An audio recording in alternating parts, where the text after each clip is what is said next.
Aita for refusing to look after my 26M roommate's 25F cat while she is on a 3-week vacation. My roommate loves cats. She'd like to have a dozen, and if it was up to her alone, I have no doubt she would have at least several cats.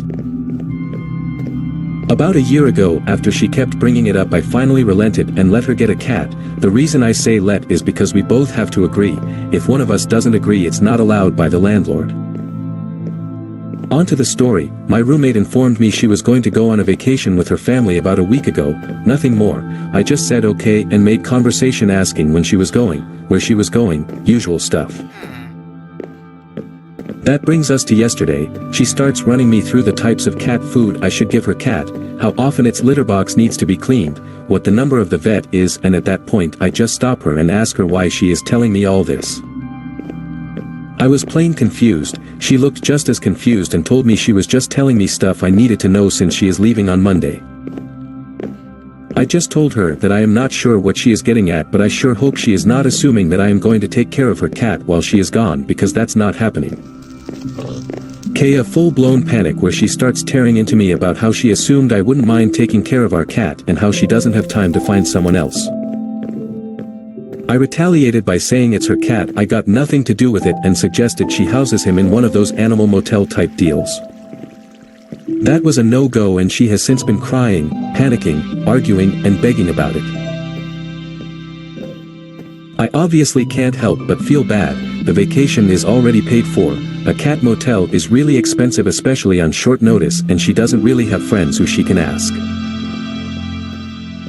On my side, it's less so that I do not like cats, which I don't, and more so that I think cleaning up after her cat is disgusting, and I don't want to be forced to look after a cat that can't sleep alone. He will meow all night if she doesn't let him in her room. Talked to my GF and some buddies about it, all of whom agree to some extent that I should just watch the cat this one time. Update: Aita for refusing to look after my 26M roommate's 25F cat while she is on a 3-week vacation. Update. Didn't take me long to make an update, as I decided to talk to her today.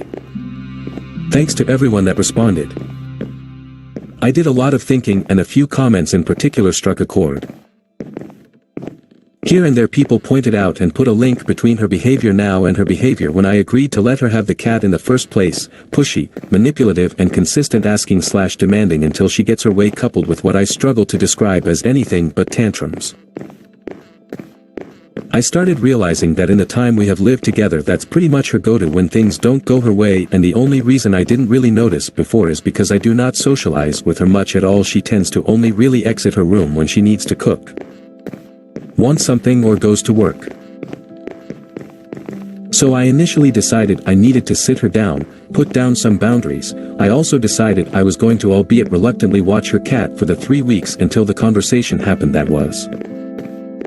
The moment she sat down, she immediately talked over me and said, "I hope you reconsidered since you put me in a bad spot here." It surprised me, and I told her she put herself in a bad spot, and from there she went into tantrum mode. I barely got a word in the entire time, and she was just switching between demanding I change my mind, lying by saying we got the cat together so it is my duty, begging, and borderline insulting me. I lost my cool and told her to have fun figuring out what to do with her cat, as I ain't helping, and walked off. I did a bit of thinking and came to the perhaps rash decision that I am going to inform the landlord that I am not renewing the lease. Finding a new place in the month and a half I got left on the lease shouldn't be difficult. I always got a couple of buddies to fall back on, and while it may leave my roommate in a shitty situation, I doubt she can afford the place on her own. I am kind of done caring.